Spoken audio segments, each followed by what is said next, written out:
The Great Happiness. बुद्धं शरणं गच्छामि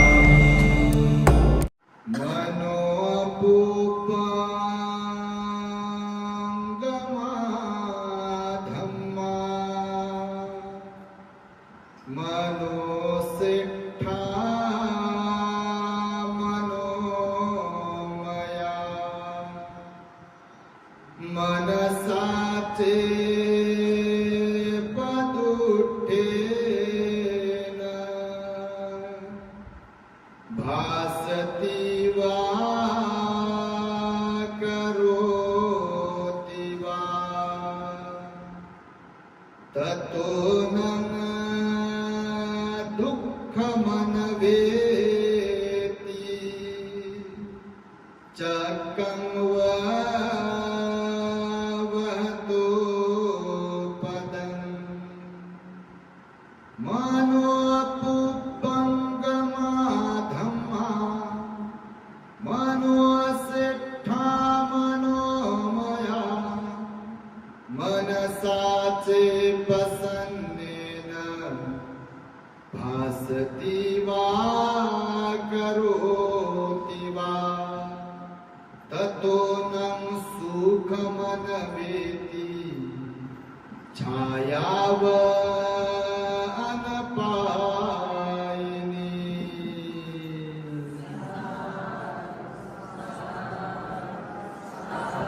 संपूर्ण विश्वाला ज्यांनी सुख शांती मानवता तथा दुःख मुक्तीचा आर्य संदेश दिला असे ते दुःख मुक्तीचे मार्गदाता दुःख मुक्त महामानव महान कारुणिक तथागत भगवान सम्यक संबुद्ध तथागतांनी आपल्या शुद्ध प्रज्ञेतून निर्मिलेला सद्धम्म आणि त्याच सद्धम्माचा गेली 2500 वर्षांपासून सातत्याने अहोरात्र प्रचार आणि प्रसार करणारा पूजनीय भिक्खू संघ या महान आणि सर्वश्रेष्ठ अशा त्रिरत्नांना प्रथमतः त्रिवार अभिवादन करतो। ज्यांच्या महान आणि असीम त्याग प्रभावामुळे आपल्याला जो हा अनमोल असा बुद्ध धम्म लाभला आणि ज्यांच्यामुळे आपल्याला हे एवढे मोठे वैभव प्राप्त झाले असे महान युग प्रवर्तक भारतीय राज्यघटनेचे शिल्पकार परमपूज्य बोधिसत्व डॉक्टर बाबासाहेब आंबेडकर या महामानवाच्या महान अशा धम्मक्रांतीमध्ये संपूर्ण जीवनाला समर्पित करून आज या महान मंगलमय धम्मचक्र प्रवर्तन दिनी तथा आषाढ पौर्णिमा वर्षावास प्रारंभ दिन अधिष्ठान दिन आर्य उपोषणशील दिन या महान मंगलमय दिनी आपल्या साजापूर येथील महाकरुणा बुद्धिस्ट मॉनेस्ट्री या ठिकाणी या दिनाचं औचित्य साधून पूज्य भिक्षू संघास श्रामणेर संघास भोजनदान बोधिपूजा मंगल मैत्री दानानुमोदन आणि धम्मदेसनेचं आयोजन केलेलं आहे। प्रत्येक रविवारी आणि पौर्णिमेच्या दिवशी सकाळी 10 ते दुपारी 1 वाजेपर्यंत जाहीर धम्मदेसना भिक्षू आणि श्रामणेर संघाचं भोजनदान उपासक उपासिकांना भोजनदान असा कार्यक्रम सातत्याने 3 महिन्यांपर्यंत वर्षावासाच्या कालावधीमध्ये चालणार आहे। तेव्हा आजही हा कार्यक्रम इथे पहिल्या दिवसाचा संपन्न होतो आहे।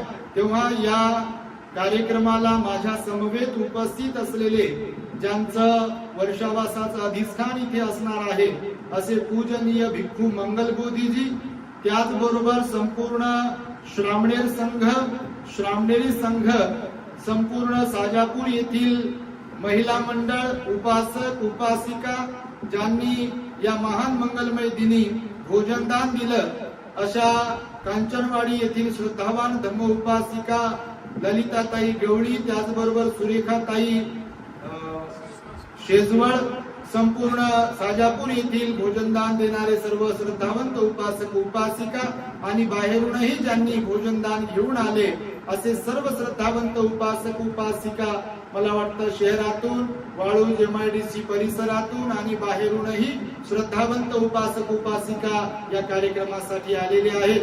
तेव्हा सर्वप्रथम तुम्हा सर्वांच्या सह दी ग्रेट हॅपीनेस या आपल्या YouTube चॅनलचे सर्वच दर्शक सर्वांच्या प्रती मंगल मैत्री सद्भावना व्यक्त करतो आणि आपणा सर्वांच्या दुःख मुक्ती करिता तथागत भगवान बुद्धांद्वारा शिकविलेल्या धम्मोपदेशास प्रारंभ करतो. आपण सर्वांनी शांत, एकाग्र आणि श्रद्धायुक्त चित्ताद्वारे या अनमोल बुद्धवाणीला आपल्या हित सुखाकरिता श्रवण करावे, ग्रहण करावे. तुम्हा सर्वांना सर्वप्रथम या गुरुपौर्णिमेच्या मंगलमय शुभेच्छा देतो.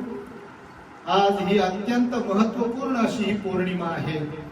हिला गुरुपौर्णिमाही म्हणतात, आषाढ पौर्णिमाही म्हणतात, वर्षावासाच्या प्रारंभाची ही पौर्णिमा म्हणतात, अधिष्ठान दिनही म्हणतात. आणि आपल्या भगवंताने ज्ञानप्राप्तीनंतर जो पहिला उपदेश दिला होता धम्मचक्र प्रवर्तन सूत्राचा सारनाथ येथील ऋषीपतन मृगदाय वनामध्ये, आणि त्यामुळे या पौर्णिमेला धम्मचक्र प्रवर्तन दिन म्हणजे धर्मचक्र प्रवर्तन दिनही म्हणतात. आणि त्यामुळे असा जगभरामध्ये हा कार्यक्रम संपन्न होतो आहे.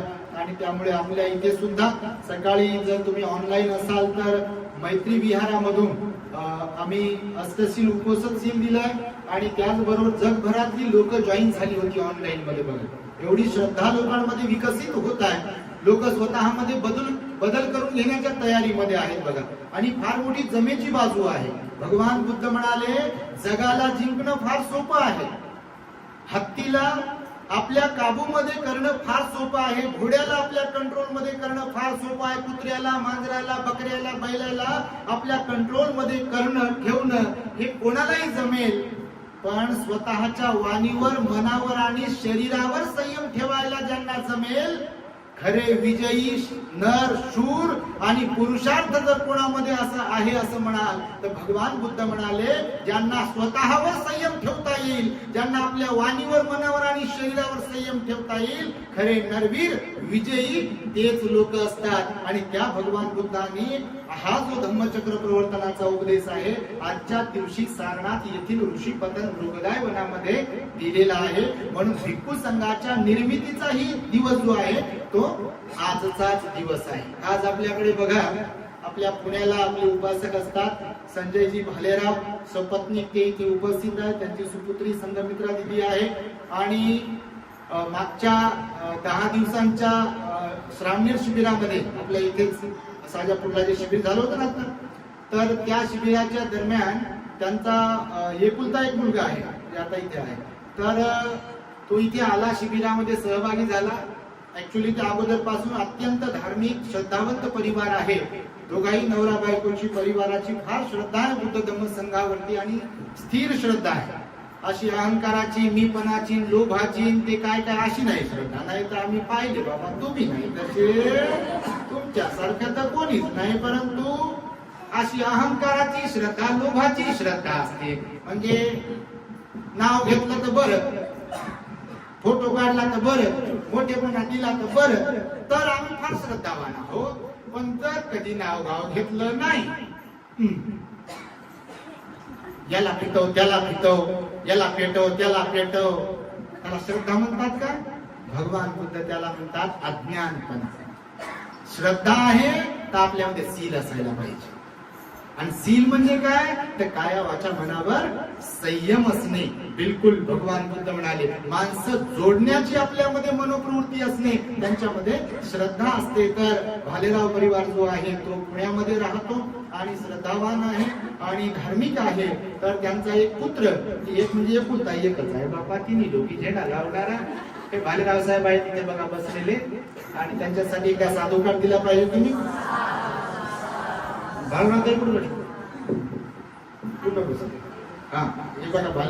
त्यांच्यासाठी एकदा साधुकार द्या. यासाठी की आज या गुरुपौर्णिमेचं औचित्य साधून पाठीमागे जे आमचे खात्यापित्या घरचे श्रावणी दिसतात काय, आर्यनंद त्यांचं नाव ठेवलं आहे. हात वर करून दाखवा.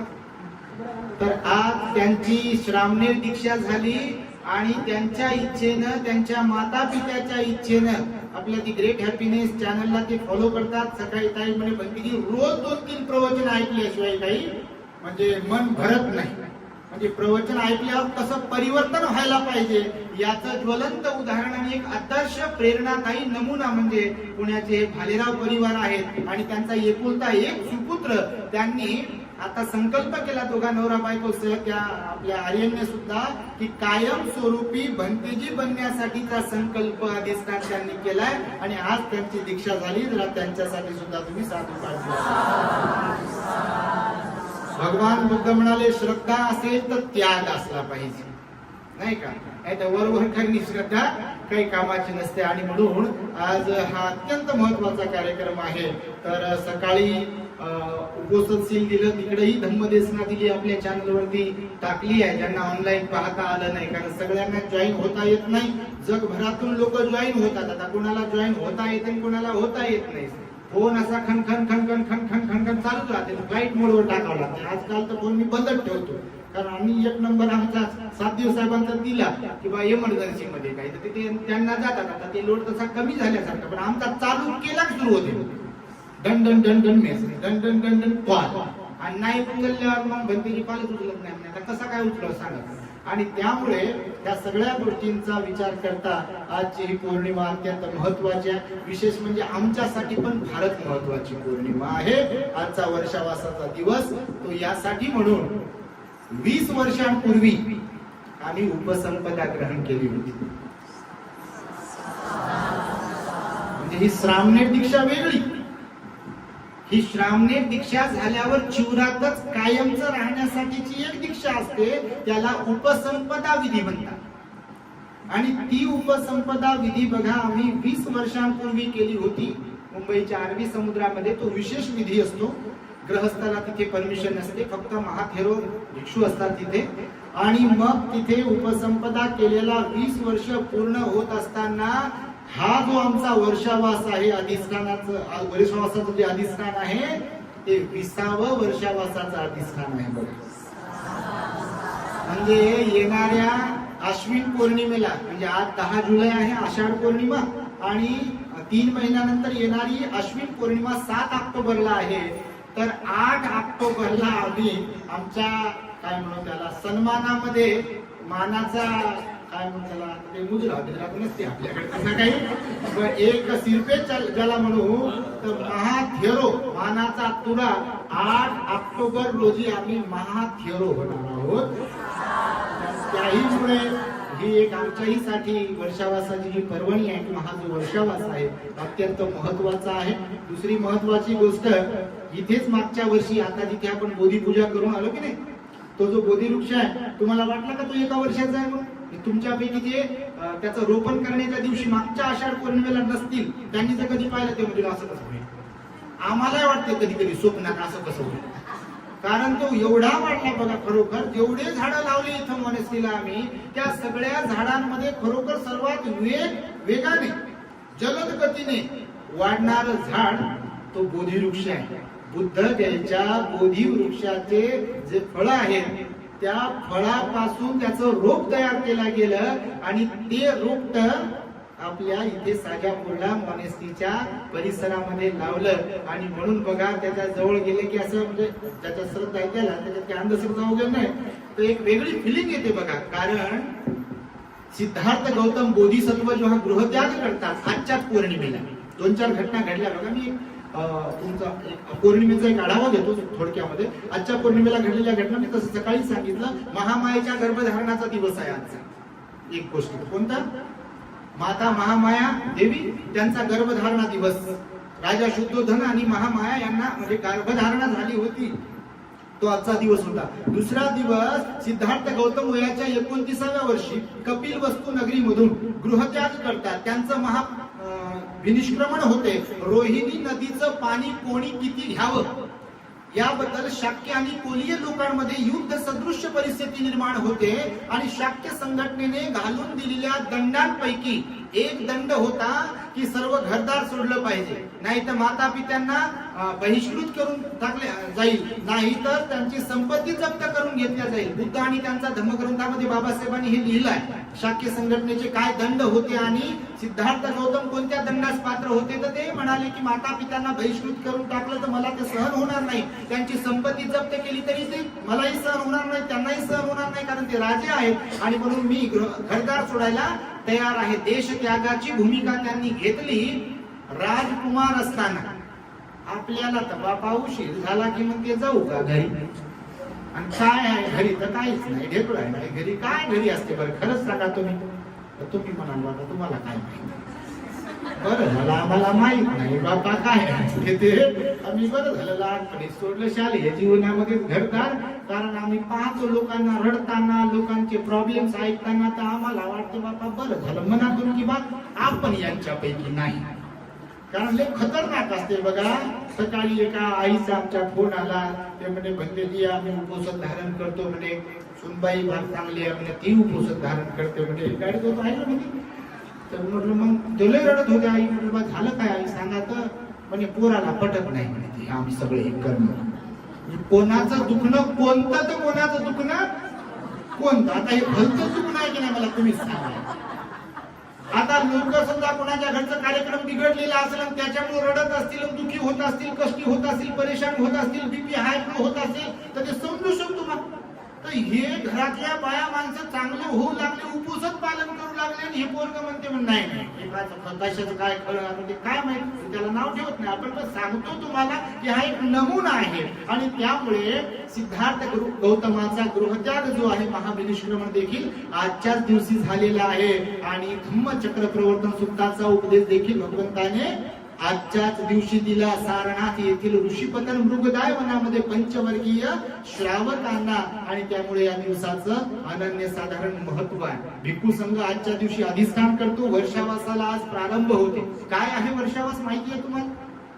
शब्दशः त्याचा विग्रह जर केला, वर्षा म्हणजे पाऊस, वर्षावास हा जो शब्द, वर्षा म्हणजे पाऊस, वास म्हणजे वास्तव्य करणे, राहणे, निवास करणे त्याला म्हटलेलं आहे. तर कोण राहणे आणि कुठं राहणे, तर ज्यांची उपसंपदा झाली आहे, श्रामणेर दीक्षेच्या नंतर ज्यांची उपसंपदा झाली आहे, त्या तशा भिक्खूंनी इतर वेळी धम्म प्रचारार्थ फिरत राहावं, परंतु पावसाळा सुरू झाल्यानंतर आषाढ पौर्णिमेला त्यांनी अधिष्ठान करावं एखाद्या विहारामध्ये, आणि तिथे स्वतः धम्माचं आचरण करावं, सील पालन करावं, विनयाचं पालन करावं, ध्यान करावं, स्वतःच्या मनाला निर्मळ करण्याचं काम करावं, आणि त्या विहारामध्ये श्रद्धेनं जे लोक येतील त्यांना धम्माचं दान देत राहावं. म्हणजे धम्मदान म्हणजे धम्मदेशना प्रवचन त्यांना देत राहावं, आणि त्यांना दान देण्याची संधी उपलब्ध करून द्यावी, यासाठी भगवान बुद्धाने सांगितलेलं आहे. तर का वर्षावासाची परंपरा पडली माहिती आहे? त्याचे 2-3 मुद्दे आहेत, थोडक्यातच सांगतो आहे. पहिला मुद्दा आहे की का भगवंताने हा नियम बनवला माहिती आहे? सुरुवातीला नव्हता. आपल्या भगवंताचा पहिला वर्षावास कुठे झाला? सारनाथला, ऋषीपतन मृगदाय वनामध्ये. ज्ञानप्राप्तीनंतर सर्वप्रथम कुठे गेले भगवान आपले? सारनाथला गेले. त्या पंचवर्गीय श्रावकांना धम्मचक्र प्रवर्तन सूत्राचा उपदेश केला. पहिला वर्षात भगवंताचा तिथेच झाला. आणि मग त्या भगवान बुद्धांनी नंतरच्या काळामध्ये भिक्षूंना आदेश दिला, नियम तयार करून दिला की तुम्ही वर्षावास केला पाहिजे. म्हणजे वर्षावासाच्या कालावधीमध्ये, पावसाळ्याच्या कालावधीमध्ये एकाच ठिकाणी निवास केला पाहिजे. एकाच ठिकाणी म्हणजे एकाच ठिकाणी. तर त्यातला पहिला नियम कशामुळे बनला? 3 तसे नियम सांगितलेले आहेत. पहिला नियम यासाठी की त्या काळामध्ये बघा भिक्खूंची फार संख्या होती. आता कोणी भिक्खू व्हायला धजत नाही. हा, भिक्खूला नाव ठेवतील बाबा, भिक्खूतल्या कमी काढतील, पण भिक्खू कोणी व्हायला धजत नाही. बघा आम्ही पाहतो, आम्ही लय तोंड खरडू सांगतो, सगळ्या प्रवचनांमध्ये ते ऍडव्हर्टाईज देतो आम्ही, पण आपल्याकडे अटी आणि शर्ती आहेत. असंच नाही कोणी यावं भंतेजी बनावं, तो विषय तसा नाहीये, भगवंताचा नियम आहे. तर मग पहिला नियम यासाठी असा काढला की पावसाळ्याच्या दिवसांमध्ये जे भिक्षू असतात, या गावावरून त्या गावाला तेव्हा पायी मार्ग होते, पायी रस्ते होते, गाड्या घोड्या नव्हत्या ना अशा काही, आणि त्यामुळे ते जेव्हा मग एखाद्या गावून दुसऱ्या गावाला जायचे, त्या चिवरची कमी होती. हे जे चिवर आज सहज मिळतात आम्हाला, हे मागे होऊन गेलेल्या भिक्खूंचा त्याच्यामध्ये त्याग आहे. त्यांनी जर ही परंपरा टिकवली नसती भगवान बुद्धाची भिक्खूची, तर आज तुम्हाला कोणालाही आपल्याला भिक्खू पाहायला भेटले नसते. बाबासाहेब आंबेडकरांना देखील धम्मदीक्षेसाठी भिक्खू भेटले नसते. कारण तुम्ही जर धम्मदीक्षेचा इतिहास वाचला तर बाबासाहेब कुशीनगरला गेले होते. तुम्ही कुशीनगरला जर कधी गेलात तर चंद्रमणी महास्तवीर भंतेजी होते. बाबासाहेबांना ज्यांनी दीक्षा दिली, बाबासाहेबांचे जे गुरु ठरले, त्रिसरण पंचशील ग्रहण केलं ना, प्रदान केलं त्यांनी बाबासाहेबांना. बाबासाहेब त्यांना निमंत्रण देण्यासाठी गेले. बघा, मी नेहमी सांगतो तुम्हाला, बाबासाहेबांचा गुडघ्यावरती बसलेला, हात जोडून बसलेला पुतळा जर कुठे पाहायचा असेल तर तुम्हाला कुशीनगरला जावं लागेल. आणि कुशीनगरला चंद्रमणी महास्तवीर भंतेजींचा पुतळा वरती आहे आणि खाली जमिनीवर गुडघ्यावर हात जोडून बसलेला बाबासाहेबांचा एकमेव पुतळा आहे. तो यासाठी म्हणून की धम्मदीक्षेच्या कार्यक्रमात आम्हाला दीक्षा देण्यासाठी, त्रिसरण पंचशील देण्यासाठी भंतेजी आपण यावेत म्हणून भंतेजीला निमंत्रण देण्यासाठी बाबासाहेब कुशीनगरला गेले होते. तर त्या काळात भंतेजी नव्हते जास्त. आता बाबा विचारूच नका, भरपूर भंतेजी आहेत ना. ऐका ना, तुमच्या घरचं कोणी नसेल तरी हरकत नाही, पण बाकी जे आहेत ना भरपूर आहे. तर भगवंतांनी त्या पंचवर्गीय श्रावकांना आजच उपदेश दिला म्हणून या चिवराची निर्मिती झाली. तर मग भिक्षू भरपूर होते पण या चिवराची कमतरता होती. पावसाळ्याच्या दिवसांमध्ये पाऊस पडायचा, सगळ्यांनाच पोहता येत नाही आणि म्हणून मग नद्या नाले ओलांडावे लागायचे कधी कधी. तर ते पूर असायचा, पाण्याचा अंदाज यायचा नाही म्हणून त्याच्यात कधी कधी काही भंतेजी लोक वाहून जायचं. त्याच्यात कोणी म्हातारा असायचं, कोणी आजारी असायचं. चिवर एकच असायचं, जास्त चिवर नव्हते त्या काळामध्ये. मग ते जर भिजलं तर तसंच भिजलेल्या चिवरामध्ये चालल्यामुळे किंवा थांबल्यामुळे कुठे आजार उद्भवायचे. मग आजार उद्भवून ते जर वाढले कधी तर मग त्याच्यात मृत्यू पण व्हायची भिक्खूंची. तिसरी गोष्ट अशी की पावसाळ्यात नेमकीच पेरणी केलेली असते शेतकऱ्यांनी. मग पेरणी केलेली, आता त्या काळामध्ये वाटाही जास्त नव्हत्या, रस्तेही जास्त नव्हते. तर एखाद्या शेतामधून 400-500 भंतेजी जर गेले तर ती पेरणी सगळी खराब व्हायची, नुकसान व्हायचं शेतकऱ्यांचं. चौथी गोष्ट अशी की नेमकं पावसाळ्यात बघा काही विषारी कीटक, विंचू, साप बाहेर निघतात बघा. अशा खूप घटना घडतात बघा. तुम्ही सोशल मीडियावर आता बघत असाल तर व्हिडिओ येतात त्याचे बघा. कुणाच्या घरात साप निघाला, कुणाच्या कुठे साप निघाला किंवा काय काय जे काही विंचू वगैरे निघाला.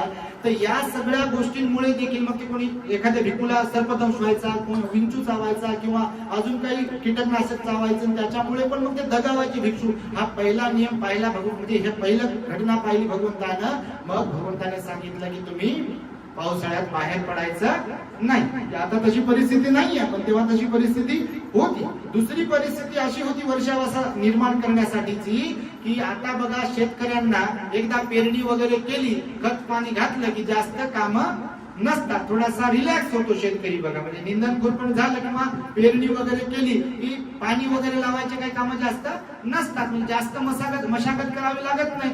तर मग निवांत पिरियड असतो हा. मग हा निवांत पिरियड असतो तर त्याच्यामध्ये निवांत पिरियड असल्या कारणाने त्या काळातील उपासकांना आपल्या गावातील जवळच्या विहारात जाता येईल, भिक्खूंची सेवा करता येईल, त्यांना भोजन आदी दान देता येईल, पुण्य संपादन करता येईल, त्यांची धम्मदेशना ऐकायला येईल. ह्या सगळ्या गोष्टींचाही भगवंताने विचार केला. आणि हा दुसरा पण नियम त्याच्यासाठी महत्वाचा होता. कारण महत्वाचं होतं की ही वर्षावासाची परंपरा सुरू झाली. तिसरा जे कारण सांगितलेलं आहे बौद्ध साहित्यामध्ये, ही बुद्ध परंपरा आहे.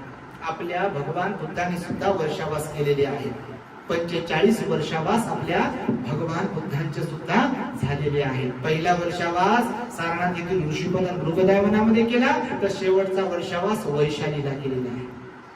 वैशाली नगरी, वैशालीची आम्रपाली माहिती आहे तुम्हाला? फार मोठी नगरी होती. त्या काळात सुद्धा महानगर होती. आता जसे महानगर आहेत ना, मेट्रो सिटी आहेत ना, त्या काळातही महानगर होते. पण तेव्हाची परिस्थिती सगळ्या गोष्टी वेगळ्या ना, आताची सगळी परिस्थिती वेगळी होती. तर वैशाली सुद्धा महानगर होतं. वैशाली नगरी फार मोठी नगरी होती त्या काळातली, एकदम स्वतंत्र ती वैशाली नगरी होती, महानगर होतं. आणि भगवंताचा शेवटचा वर्षावास तिथे झाला आणि भगवंतानं तिथेच आनंद भंतेजींच्या समक्ष सांगितलं की आनंदा, माघ पौर्णिमेला भगवान आनंदाला म्हणाले, आनंद सेवक होते ना भगवंताचे. 55 वर्षाचं वय जेव्हा भगवंताचं होतं आपल्या शरीराचं वय 55 वर्ष, मला वाटतं 21 वर्षावा होता भगवंताचा तेव्हा. वय त्यांचं 55 वर्ष झालं होतं शरीराचं. 6 वर्षाची खरतर तपश्चर्या केली होती ना, त्यामुळे शरीरात खूप त्रास होत होता त्यांना. कारण उपाशी राहिले एकदम तुम्हाला माहिती की बाबासाहेबांनी पण वर्णन केलं बुद्ध आणि त्यांच्या धम्मग्रंथामध्ये, म्हणून तब्येत बिघडत गेली ना त्यांची. तर 55 वर्षाचं वय जेव्हा होतं तेव्हा त्यांना सेवकाची गरज भासली. म्हणून आनंद भंतेजीला अटी आणि शर्तीवर आनंद भंतेजी भगवंताचा सेवक म्हणून राहिले. आणि मग तिथे 55 वर्षापासून ते 80व्या वर्षीपर्यंत आनंद भंतेजीने भगवंताची सेवा केली. बहुश्रुतांमध्ये अग्र म्हणून कोण ठरलेलं आहे? आनंद भंतेजी ठरलेले आहे. बहुश्रुतांमध्ये भगवंताचे सर्वाधिक उपदेश कोणी श्रवण केले? आनंद भंतेजीने. हे सुत्त पिटक जे आहे, आज जे तुम्हाला सुत्त ऐकायला श्रवण करायला मिळतात, म्हणायला मिळतात, याचं सर्वस्वी श्रेय कोणाला जाते? आनंद भंतेजीला जाते. कारण भगवान बुद्धाचे सर्वाधिक उपदेश. तर सांगत यासाठी आहे की मग आनंदाच्या समक्ष वैशालीमध्ये शेवटचा वर्षावास करत असताना भगवान बुद्धाने आनंदाला सांगितलं की आनंद आजपासून 3 महिन्याने, म्हणजे माघ पौर्णिमेला बोलले भगवान, आनंद आजपासून 3 महिन्याने येणारी जी वैशाख पौर्णिमा आहे, त्या वैशाख पौर्णिमेला भगवंताचं महापरिनिर्वाण होणार आहे. आणि बरोबर मग माघ पौर्णिमेपासून भगवंताचा वैशाली पासून पावा मार्गे कुशीनगर पर्यंत प्रवास झाला. चुंद लोहाराच्या घरी शेवटचं भोजन घेतलं आणि नंतर बसत उठत अतिसार झाला भगवंताला. आणि मग भगवान बरोबर जिथे ठरलं होतं ठिकाण, तिथे त्या कुशीनगरला शाल वृक्षाच्या खाली उजव्या कुशीवरती सिंहासनामध्ये पहुडले. आणि मग स्टेप बाय स्टेप पहिल्या ध्यानातून दुसऱ्या ध्यानात, दुसऱ्या ध्यानातून तिसऱ्या, चौथ्या, 5व्या ध्यानात असं करतात. म्हणजे आपल्यासारखं हातपाय करून जात नाहीत भगवान. कारण जे अरहंत असतात, जे भगवान असतात, त्यांचं मरण एकदम प्रसन्न चित्ताने होते बघा. त्याला महापरिनिर्वाण म्हटलं. निर्वाण म्हणजे काय? तर त्याला आपण म्हणू शकतो की बिलकुल तिथे मनाची अशी अवस्था असते न्यूट्रल आहे. तिथे सुखही नाहीये आणि दुःखही नाहीये. यशाचाही आनंद नाही आणि अपयशाचंही दुःख नाहीये. निंदेचं पण दुःख नाही आणि प्रशंसेचं पण सुख नाहीये तिथे. समजतं तुम्हाला? अशी मनाची अवस्था सर्वसाधारण माणसाची बनत नाही. तुम्ही विचारून पहा स्वतःला. दुसऱ्याला सांगायला सांगू आपण काय काय, पण बघा तुम्ही, सुख आलं की माणसं नाचत बसतात आणि दुःख आलं की रडत बसतात. हा सर्वसामान्य माणसांचा गुण आहे, प्रवृत्ती आहे. पण बुद्ध आणि अरहंत झालेल्या व्यक्तींकडे मात्र ना सुखाचा परिणाम आहे ना दुःखाचा परिणाम आहे. आणि म्हणून त्या भगवान बुद्धांचा सुद्धा पहिला वर्षावास सारनाथला, तर शेवटचा वर्षावास जो आहे तो वैशालीला झालेला होता. त्याचा एक वेगळा इतिहास आहे. नक्कीच पुढे भविष्यामध्ये भगवंताचे वर्षावास कुठे झाले, कसे झाले हे आम्ही सांगणारच आहोत. तर आमचा हा 20वा वर्षावास आहे आणि त्या भगवान बुद्धांनी ही वर्षावासाची परंपरा सुरू केल्यामुळे आज संपूर्ण जगभरामध्ये जेवढे भिक्खू आहेत त्यांचं अधिष्ठान असते बघा. या वर्षीचं आमचं अधिष्ठान जे आहे, तर आम्ही सर्वाधिक काळ तिथे राहिलो. N11 हडको औरंगाबाद येथील मैत्री विहारात राहिलो. अत्यंत श्रद्धापूर्वक तिथल्या सर्व श्रद्धावंत उपासक उपासिकांनी आमची सेवा केली. म्हणजे एकदम 11वीला होतो तेव्हापासून मुंबईला मध्ये गोरेगाव पूर्वेला, गोरेगाव पश्चिमेला आम्ही राहिलो. आजही येऊन जाऊन इकडेही गोरेगाव पश्चिमेला विहार आहे आणि सर्वत्र तर आम्ही फिरतो. परंतु बघ, भगवान बुद्ध आणि भिक्खूंची ज्येष्ठता ज्याला म्हणतात ना, सिनियर कोण ज्युनियर कोण, हे पण महत्वाचं. आचरणिक दृष्ट्या आचरणाला महत्वाचं दिलेलं आहे, परंतु ज्येष्ठता पण महत्वाची आहे. जसं आता आपली भंतीजी आहे, आता भंतीजी भिक्खू आहेत, मी पण भिक्खू आहे. शरीराचं वय भंतीजीचं माझ्यापेक्षा जास्त आहे, बरोबर आहे. समजा मी त्यांच्या मुलाच्या वयामध्ये बसत नसेल, बाबा त्यांचं ते वेळ मांडवाला गेलेला आहे सगळा, उदाहरण म्हणून सांगतो. तर वयानं जरी समजा शरीराच्या वयानं जरी मोठे असले भंतेजी आपले आणि मी त्यांच्या पेक्षा वयानं जरी लहान असलो, तरी भगवान बुद्धाच्या धम्मामध्ये भिक्खूची जी ज्येष्ठता असते ती उपसंपदेच्या दीक्षेवरून मोजली जाते. आणि उपसंपदेची जी काही दीक्षा असते त्याला ग्राह्य धरल्या जाते वर्षावास. तर आमच्यात आम्ही जेव्हा भेटतो तेव्हा वंदन करण्यासाठी अगोदर विचारल्या जाते. जर अनोळखी भंतेजी असतील तर भंतेजी आपले वर्षावास किती झाले. जसं आता माझे 19 झाले, आता हा 20वा आहे. तर मला कोणी वंदन करताना माझ्याकडे अनोळखी भंतेजी आले समजा, तर ते विचारते किंवा मी कोणाकडे जाऊ अनोळखी भंतेजीकडे, भिक्खूकडे, तर ते विचारल्या जाईल की आपले वर्षावास किती झाले. असं नाही म्हणणार तुमच्या शरीराचं वय किती आहे.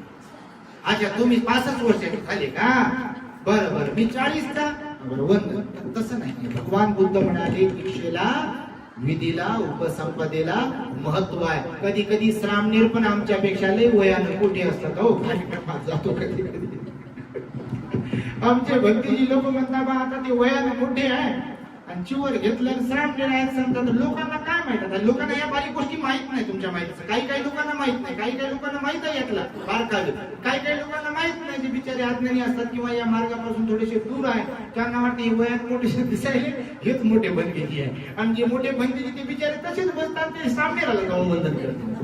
त्यांना वंदन केलं तर पुण्यच मिळते. पण ज्येष्ठ भिक्खू विनय शील संयम ह्या गोष्टीला सुद्धा महत्व आहे बौद्ध धर्मामध्ये. आणि त्यामुळे भिक्खू जीवनाची ज्येष्ठता ही वर्षावासानुसार ठरत असते. तुमच्या माहितीसाठी सांगतो. आणि म्हणून वर्षावास ही कुणाचे असतात तर उपसंपन्न झालेल्या भिक्खूंचे वर्षावास असतात. परंतु भगवंताच्या काळात आणि आताही भगवंताच्या काळात जसं विशाखा मिगार मातेचं उदाहरण सांगितले जाते, तर आजही काही लोक आहेत विशाखा मिगार मातेचे वंशज. काही माता आहेत आपल्या, काही भगिनी आहेत, काही अनाथपिंडकाचे वंशज आहेत आपल्या समाजामध्ये.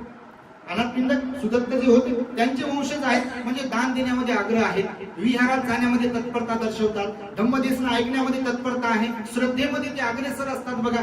आणि श्रद्धेचा, धार्मिकतेचा, दानाचा, शीलाचा, उपोषणाचा, पंचशिलेचा आणि गरिबी श्रीमंतीचा काही संबंध नाही. कोणी श्रीमंत आहे म्हणून फार धार्मिक आहे आणि कोणी गरीब आहे म्हणून फार धार्मिक नाही, याचा असा काही संबंध नाही. आम्ही पाहिलं एवढ्या वर्षांमध्ये काही काही ठिकाणी मला पाहन फुलं व्हा असे वातावरण आहे. घरदार, ओळख पाळख, नोकरी, श्रीमंती जळमंता जळेना. आणि बुद्धम शरणं गच्छामि म्हणाव का बुद्धम शरणं गच्छामि म्हणाव की बुद्धम शरणं गच्छामि म्हणाव, पाया पडायचं की वंदन करायचंय यातला फरक काही कळेना. म्हणून धार्मिकतेचा आणि गरिबी श्रीमंतीचा, धार्मिकतेचा रंगारूपाचा, धार्मिकतेचा शिकलेल्याचा आणि अशिक्षिताचा काही संबंध नाही. आज असे कितीतरी उपासक उपासिका आहेत की ज्यांना क ग ग नाही माहित नाही, पण एवढी श्रद्धा आहे बघा काही काही लोकांमध्ये. तुम्हाला काय सांग, रोज विहारात येतील, धम्मदेशना श्रवण करतील, उपवासाचं काटेकोरपणे पालन करतील. नाही झालं 3 महिन्या वर्षावासामध्ये तर 8 दिवसातून 1 दिवसाला जे सांगितलं भगवंतानं महिन्यातले 4 उपवास तेव्हा ते पालन करतील. नेहमी नेहमी दान देतील, काही ना काही दान देत राहतील, धार्मिक कार्यक्रमांमध्ये सहभागी होत राहतील. असेही काही लोक आहेत बघा. आणि काही काही लोक कशातच नसतात, या मार्गातच नाहीत बिलकुल. म्हणजे जसे की आम्ही या गावचे नाही, जय भीम बोलो आणि की एकदम त्या दिवशी म्हणजे भंतीजी नमो तसं जसं होईल तसं असं समाजाचं चाललंय. काही अंशी ते खरंच आहे बघा ना तुम्ही. लय काही काही ठिकाणी बेकार कंडिशन आहे, तुमच्या माहितीसाठी सांगतो. आणि म्हणून ही वर्षावासाची परंपरा सुरू झालेली आहे. तर तुम्ही सुद्धा अधिष्ठान करू शकता बघा. कोणते अधिष्ठान केले पाहिजे तुम्ही? पहिली गोष्ट तर आपल्या लोकांकडे बाबासाहेबांच्या पुण्यामुळे श्रीमंती तर आलेलीच आहे बघा. काही लोकांना जर सोडलं तर कमतरता आहे धार्मिकतेची. आणि बाबासाहेबांची फार इच्छा होती, तुमच्या माहितीसाठी सांगतो, फार म्हणजे प्रचंड इच्छा होती बाबासाहेबांची की माझ्या समाजाने धार्मिक बनावं. धार्मिक म्हणजे कोणतं तर बुद्ध धर्माचं आचरण करा. ज्या 22 प्रतिज्ञांबद्दल बऱ्याचदा सांगितल्या जाते फक्त देवा धर्माच्या विरोधामध्ये आहेत असं, तर बिलकुल देवा धर्माच्या विरोधातच आहेत. एवढंच 22 प्रतिज्ञा नाही, तर तुम्ही जर कधी वाचाल 22 प्रतिज्ञा तर त्याच्यात आचरणिक भागही बाबासाहेबांनी सांगितलेला आहे. भगवान बुद्धांनी सांगितलेल्या 10 पारमिता पाळे. लोकांना जर विचारलं काय आहेत 10 पारमिता तर सर्वांना सांगता येतील का? भगवान बुद्धांनी सांगितलेल्या अष्टांग मार्गावर मी चालेल किंवा त्याचा अवलंब करेल. माहिती आहे का अष्टांग मार्ग कोणता? म्हणजे सर्वांना, तुम्हाला नाही बाबा तुम्ही तरी चांगले, पण काहींची गोष्ट करतो. माहिती आहे का लोकांना? बाबासाहेबांनी पालित पंचशील असताना देखील 22 प्रतिज्ञांमध्ये सुद्धा पंचशील घातलं बघा. वाचा तुम्ही 22 प्रतिज्ञा. त्याच्यामध्ये लिहिलं मी हिंसा करणार, मी चोरी करणार नाही, मी व्यभिचार करणार, मी खोटं बोलणार नाही, मी दारू पिणार नाही. हे लिहिलं स्पेशली, कारण माझा अज्ञानी समाज आहे. उद्या त्यांना कळणार नाही पानाती पाना वेरमणी म्हणजे काय, सुरा मेरे म्हणजे माझा ठाणा म्हणजे काय. कारण हे पोटा पाण्याच्या नादी लागतील, त्यांच्या नळाला पाणी येईल, त्यांच्या घराचं बांधकाम सुरू होईल, काय काय बाकीचे काम व्यवसाय वगैरे नोकरी यांच्या सुरू होतील. आणि त्याच्यामुळे सगळ्यांना कळणार नाही, धुंदीत राहतील काही काही की बा याच्या व्यतिरिक्त बाबासाहेबांनी काही काही सांगितलंय आपल्याला. हे समजणार नाही ना सगळ्यांना. हे बाबासाहेबांना समजलं असं म्हणतं 22 प्रतिज्ञामध्ये पंचशील सांगितलं बघा. आणि विहारात येण्याविषयी सांगितलं. भगवंताने तर सांगितलंच विहारात गेलं पाहिजे. बाबासाहेबांनी सुद्धा सारनाथ येथे शेवटचं भाषण दिलं होतं. तुमच्या माहितीसाठी सांगतो, जिथे भगवान बुद्धांनी पहिला उपदेश दिला तिथे बाबासाहेबांनी शेवटचं भाषण दिलं.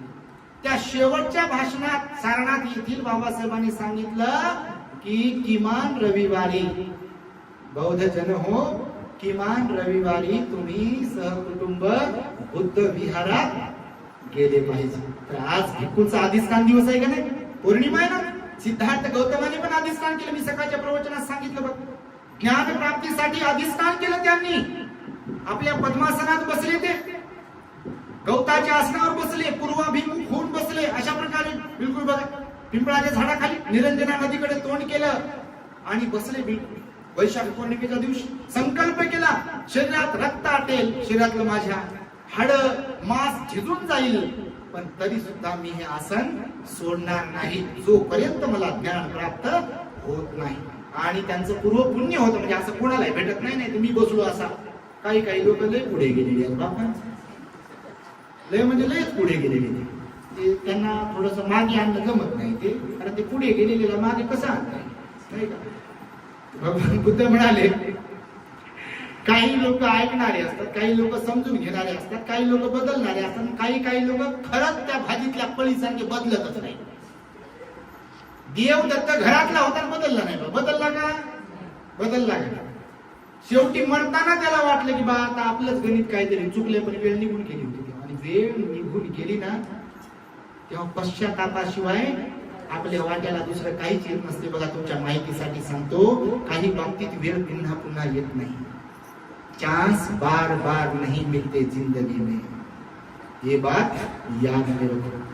बाकी सगळा परिवार तुमच्या सोबत राहील, काम धंदे चालत राहतील, पण यानं जर कधी साथ सोडली या शरीरानं, ते इच्छा असूनही नंतर स्वतःचं पालन तुम्ही करू शकणार नाही. इच्छा असून तुम्ही विहारात येऊ शकणार नाही जर यानं साथ सोडली तर. असे लोक आहेत.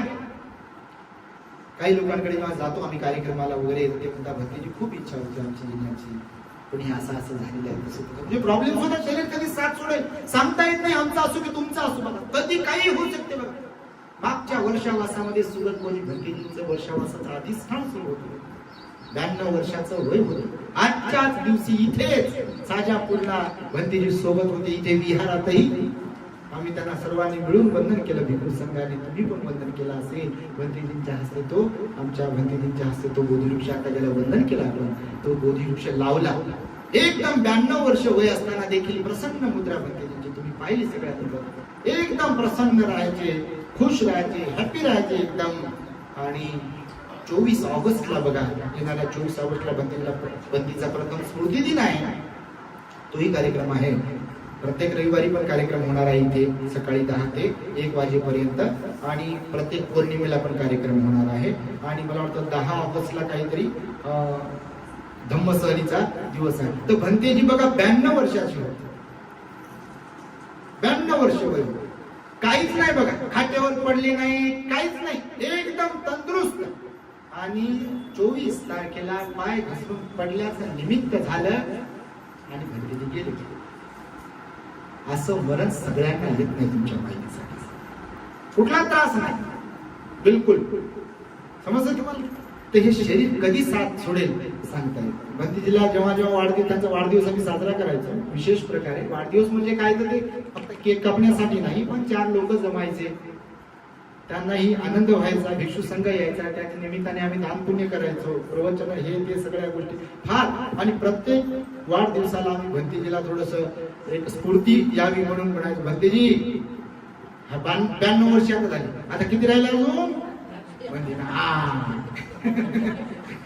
असं होतं बघा, बिलकुल तसं खरंच काही झालं नसतं. परंतु भगवंतानं सांगितलं की पूर्वकर्मानुसार आपलं जे कर्म असेल, मी असो तुम्ही असो कोणी असो, कधी कधी असे मरण येतात की ते कोणी विचारही करू शकत नाही. आता गुजरात मध्ये अहमदाबाद विमान क्रॅश झाले बघ, बघितलं का व्हिडिओ? अहमदाबादला, गुजरातला आत्ताची घटना आहे बघा. बातम्या पाहता का नाही बाप्पा? का मालिका पाहता? त्या मालिकेतून लोक काढा बाहेर, नाही तर ते घराला बिघडवणार. मालिका आहे, सिरियल बिरियल पाहत बसू नका, ते लय पैसे कमवतात तिकडे. आणि तुमचं डोकं खराब करतात.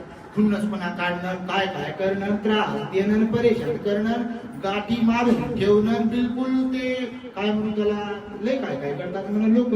आमच्या काही पोरा पोरीकडे समजा रस्त्यानं येताना जाताना कधी नजर जाते तर बापा ते केस वाढवलेले, ते तोंडात एवढं काय काय ठेवले, त्याचं ते खेकड्यासारखं वाकडत वाकडत वाकडत वाकडत चालते, ते काय झालेलं असते त्याला काय माहित नाही. मी म्हणतो ऑपरेशन वगैरे झालं का काय विचारलं ते ऑपरेशन वगैरे काही झालं नाही, 4-2 पैसे जास्त आले, वागते माणसाला डिंग डॉंग डिंग डॉंग चालतात बघा. काही काही लोक इकडं पाय जोडत नाही त्याला खेकड्याकडे, भलतीकडे पाय ओढत. नाचायचं सांगायचं 14 एप्रिलला बापा, सकाळच्या कार्यक्रमाला येत नाही, संध्याकाळच्या कार्यक्रमाला मी वर्गणी दिली म्हणते.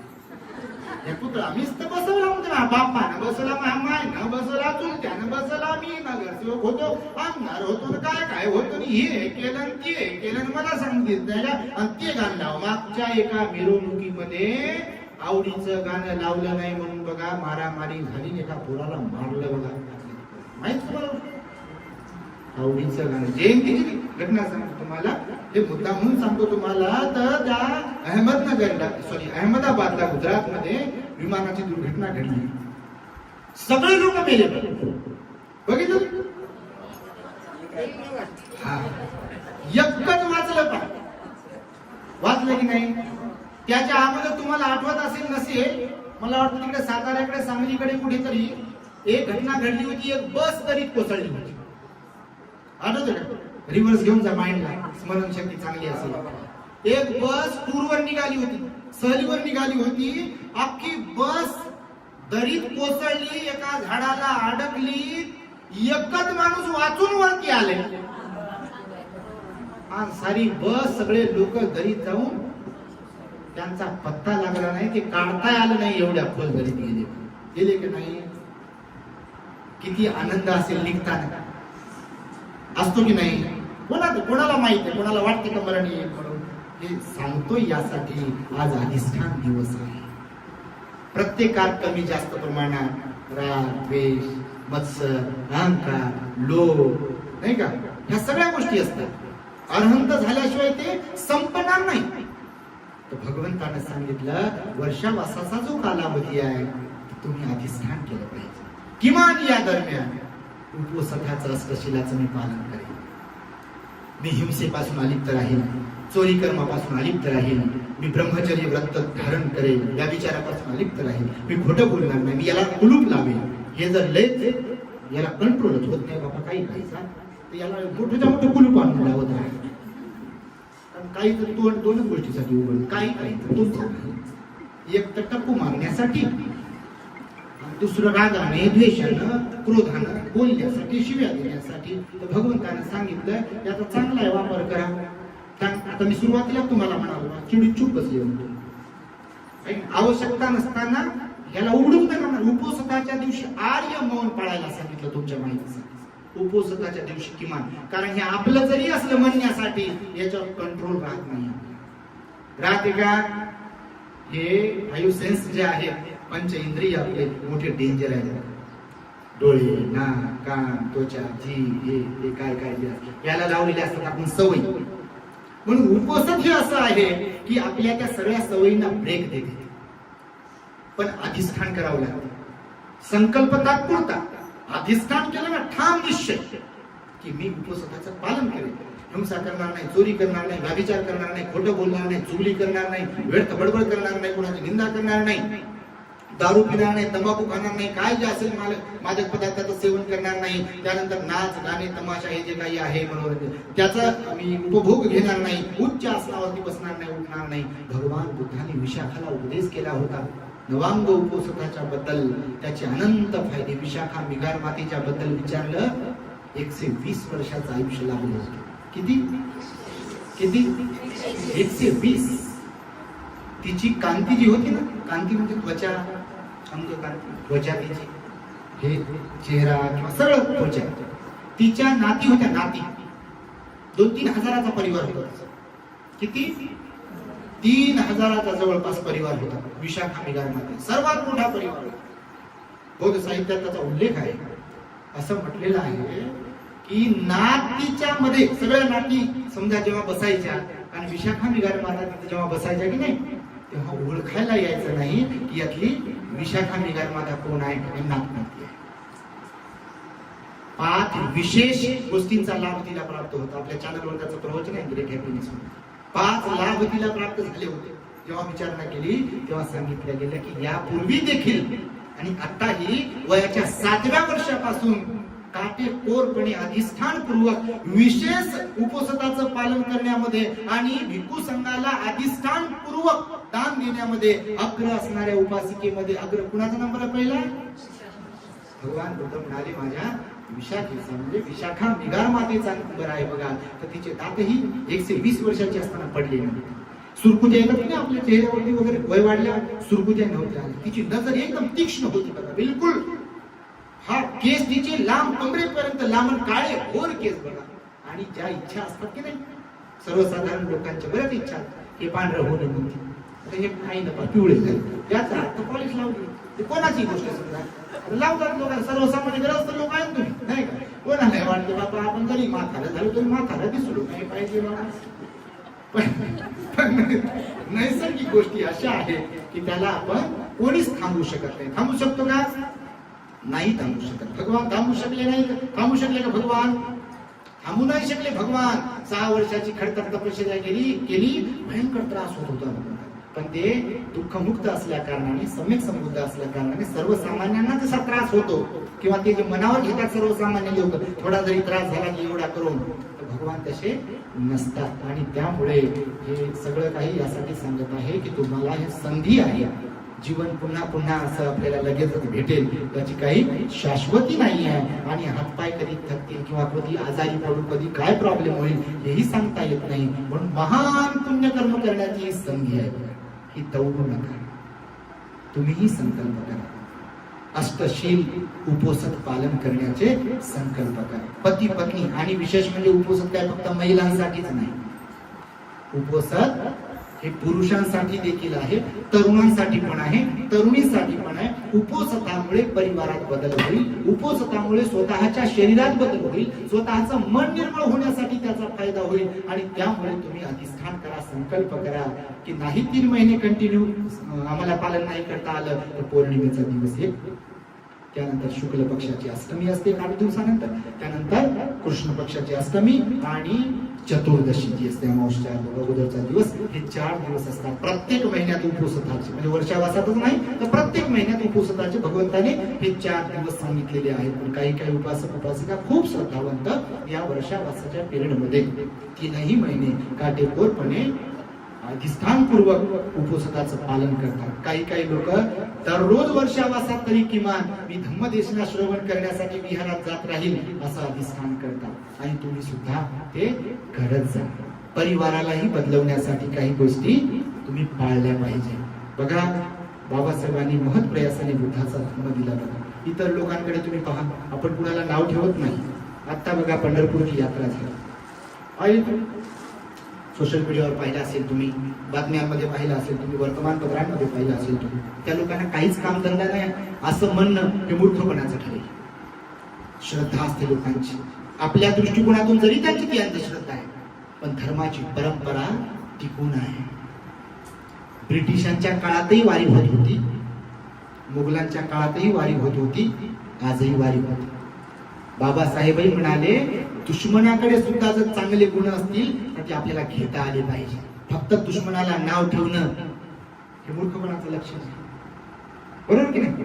म्हणजे चोराकडूनही तुम्हाला काही गोष्टी घेता आल्या पाहिजे जर त्याच्याकडे चांगल्या गोष्टी असतील तर. नाही तर कोणाचंही नाव काढायचं, नाव ठेवायचं, हे बरोबर नाही, ते बरोबर नाही, हे बरोबर नाही, ते बरोबर नाही असं म्हणता बटन तर ते आपल्याला संपला विषय.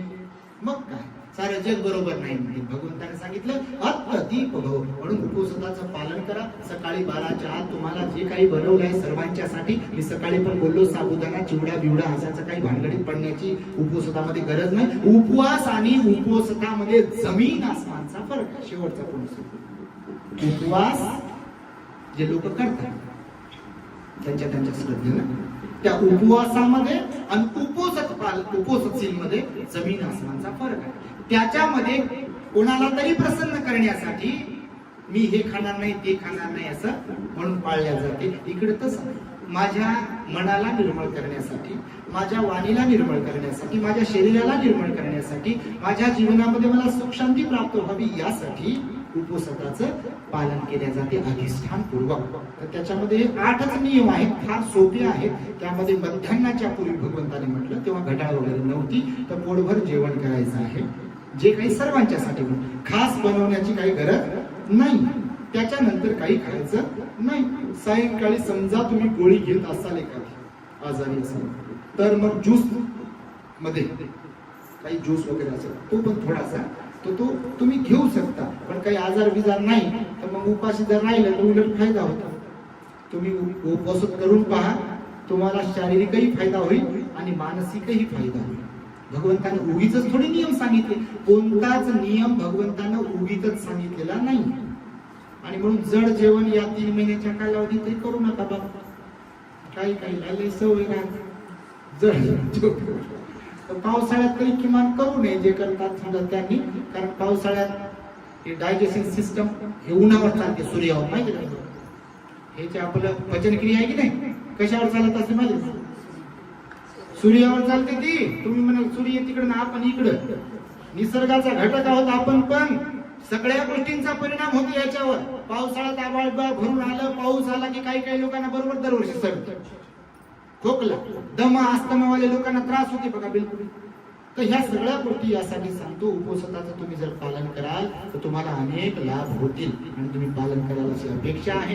आजच्या या गुरुपौर्णिमेच्या निमित्ताने पुनश्च तुम्हा सर्वांना शुभेच्छा देत आहे. दररोज सायंकाळी 6 वाजता आपल्या दी ग्रेट हॅपीनेस चॅनल वरती आम्ही मिलिंद प्रश्न हा जो ग्रंथ आहे, कारण मिलिंद महाविद्यालयामध्ये आम्ही शिकलो, इथे बाबासाहेबांनी हेतू पुरस्कार, मला वाटतं कालच PS सोसायटीचा 17वा 80वा वर्धापन 8 तारखेला झाला बघा. बाबासाहेबांनी औरंगाबादला कॉलेज काढलं ना, मिलिंद कॉलेज, तिथेही आम्ही शिकलो. तुम्ही शिकले असाल तर त्याला नाव जे दिलं मिलिंद.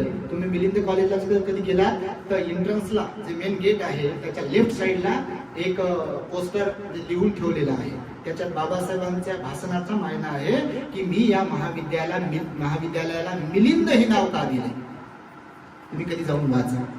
ग्रीक मिनेंडर राजाबद्दल बाबासाहेबांनी सांगितलं, एक आदर्श विद्यार्थी म्हणून मिलिंद राजा आणि एक आदर्श शिक्षक म्हणून भिक्खू नागसेन, पंडितजी नागसेन होते.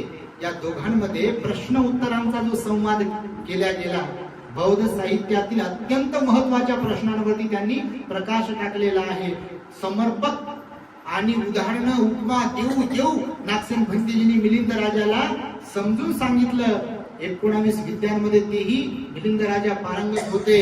तुम्ही कधी वाचला असेल मिलिंद प्रश्न ग्रंथ, अत्यंत मजेशीर आणि ज्ञानार्जनासाठी खूप उपयुक्त असा तो ग्रंथ आहे. आपल्या चॅनलवर महामंगल सुद्धा आहेच आहे. धम्मपद अट्टकथाचेही काही प्रवचन धम्मदेशना आहेतच आहेत. परंतु आम्ही विचार केला आणि लोकांची पण तशी इच्छा होती बऱ्याच की मिलिंद प्रश्नावर भंतेजी काही प्रवचन द्यावेत, धम्मदेशना द्यावेत. म्हणून दररोज सायंकाळी 6 वाजता मैत्री विहारामध्ये येणाकर रोजीव कॉलनीमध्ये आमची जाहीर धम्मदेशना असणार आहे.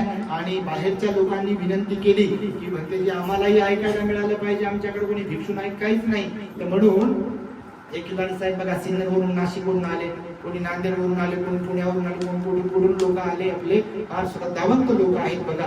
तर आपल्या चॅनलवर ते लाईव्हही असणार आहे, थेट प्रक्षेपण.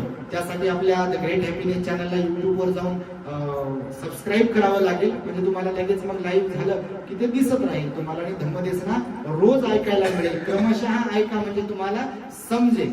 मिलिंद राजाने भंते नागसेन यांना विचारलेले जे प्रश्न आहेत आणि भंते नागसेन आणि मिलिंद राजाला त्या प्रश्नांची दिलेली समर्पक उत्तरं जी आहेत, तर ते चालणार आहे 3 महिन्यांपर्यंत. आणि आम्ही असा विचार करतोय की 7 ऑक्टोबरला जरी वर्षावासाचा समारोप होणार असला भगवंताच्या विनयानुसार, तरी 19 ऑक्टोबरला जर शक्य झालं तर आमचा महाथेरोचा कार्यक्रम मिलिंद महाविद्यालयाच्या प्रांगणामध्ये ठेवण्याचा आमचा मानस आहे. तशी काही भिक्खूंची आणि उपासकांची पण इच्छा आहे आणि त्याही कार्यक्रमाची एक तुम्हाला सूचना म्हणून देतो आहे. आज माता रमाई यांचं नाटक ज्यांनी आपल्या औरंगाबादमध्ये केलं, रमाई नाटकामध्ये आणि चित्रपटही येणार आहे. अशा आमच्या उबाळे ताई, प्रियंका ताई उबाळे सपत्नीक इथे आल्या आणि त्यांच्यासाठी आपण साधुकार द्यावं. साजापूर येथील मस्त श्रद्धावंत उपासक उपासिकांनी भोजनदान दिलं. त्याचबरोबर आमच्या ललिताताई गवळी कांचनवाडी आणि सुरेखाताई शेजवळ यांनी पण भोजनदान दिलं, परिष्काराचं दान दिलं. त्यांच्याबरोबर पांढरे कोण काय भाग्यश्रीताई पांढरे, कमलताई इंगळे यांच्याकडूनही आज भोजनदान प्रार्थना. इतरांनी पण भोजन तुम्ही घेऊन आलात, पण यांनी निमंत्रण देऊन भोजनदान दिलेलं आहे. तेव्हा या भोजनदान दात्या, सर्वच भोजनदान दात्यांसाठी सुद्धा तुम्ही साधुकार दिला पाहिजे, दानाचं अनुमोदन केलं. प्रत्येक रविवारी इथे भोजनदानाचा कार्यक्रम असणार आहे. काही लोकांना तारखा तर दिल्याच आहे आणि सुवर्ण संधी आहे साजापूर वासियांसाठी. त्यांना आम्ही अगोदरच सांगितलं की तुम्ही सुद्धा दर रविवारी आणि दर पौर्णिमेला इथे जो कार्यक्रम होणार आहे त्याच्यामध्ये भोजनदान घेऊन यावं, स्वतःचं पण आणावं आणि आमच्यासाठी पण आणावं आणि मग आम्हालाही द्यावं, तुम्ही घ्यावं. तर असा कार्यक्रम 3 महिन्यांपर्यंत चालणार आहे. तेव्हा तुर्तास आजच्या या कार्यक्रमामध्ये आपण एवढ्या मोठ्या संख्येने उपस्थित झालात त्याबद्दल तुम्हा सर्वांच्या प्रती मंगलमैत्री सद्भावना व्यक्त करतो आणि माझ्या शब्दांना इथे पूर्ण विराम देतो. भवतो सर्वमंगलम् रक्षन्तु सर्वदेवता सर्वभूतानुभावेन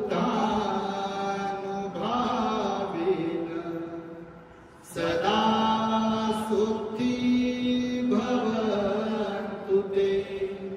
भवतु सर्वमङ्गलम् रक्षन्तु सर्वदेवता सर्वधर्मानुभावेन सदा सुखी भवन्तु ते.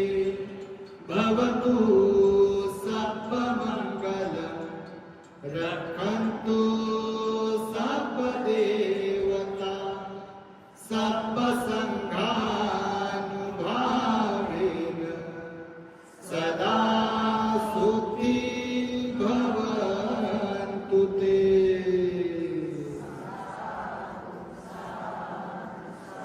बुद्धं नमः, धम्मं नमः,